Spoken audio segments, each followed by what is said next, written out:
कि हमारे किसान, हमारे मजदूर समाज के लोग, कारीगर समाज के लोग और आदिवासी समाज के लोग उन आंकड़ों को अपने दैनंदिन के, अपने रोजाना के जीवन में देख रहे होते हैं। ये भला आपसे ज्यादा बेहतर कौन जानेगा कि पिछले 25-30 सालों में आपके इलाके में बारिश में बहुत ज्यादा कमी आई है।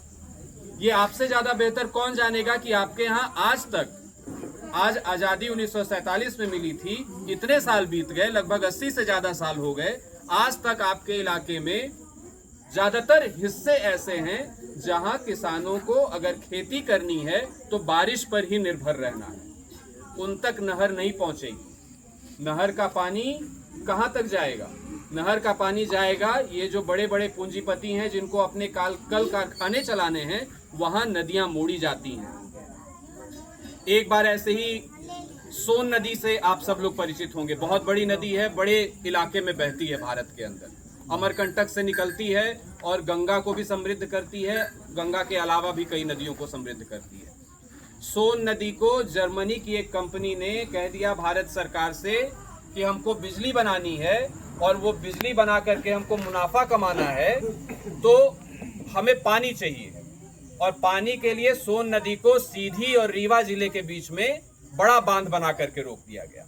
भारतीय किसान यूनियन ने बहुत बड़ा कॉल लिया और पूरे उत्तर प्रदेश और पूरे बिहार के उन इलाकों से जहां जहां सोन नदी बहती है, वहां से किसान पहुंचे सीधी और रीवा जिले के जिला प्रशासन के पास। और उन जिला कार्यालय में केवल एक बात ये पूछने की कोशिश हुई कि ये पानी अगर यहाँ तुम इस जर्मनी के मोजर बेयर कंपनी को दे दोगे तो जो कि हमारे किसान समाज के लोग पटना में, आरा में, सोनभद्र में, इन सब इलाकों में इस पानी से खेती बाड़ी कर रहे हैं और देश का पेट पाल रहे हैं, उनको पानी कहाँ से मिलेगा? उनके खेतों में पानी कहाँ तक पहुंचेगा?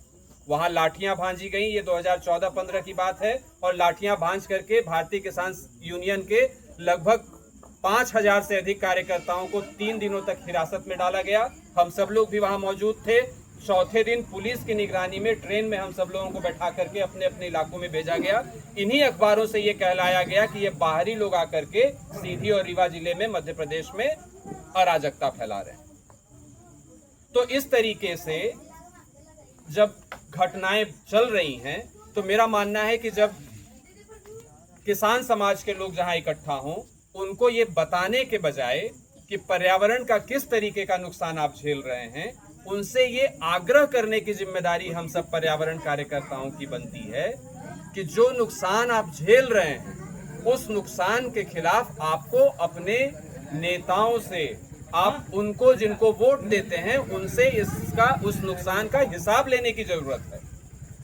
एक बात जो वीरेंद्र भाई बहुत ठीक तरीके से यहाँ से कह रहे थे कि एक न्यूनतम मूल्य तय हो जाना चाहिए, जो कम से कम 40 हो, 60 हो, जो वीरेंद्र भाई कह रहे थे, उस बात को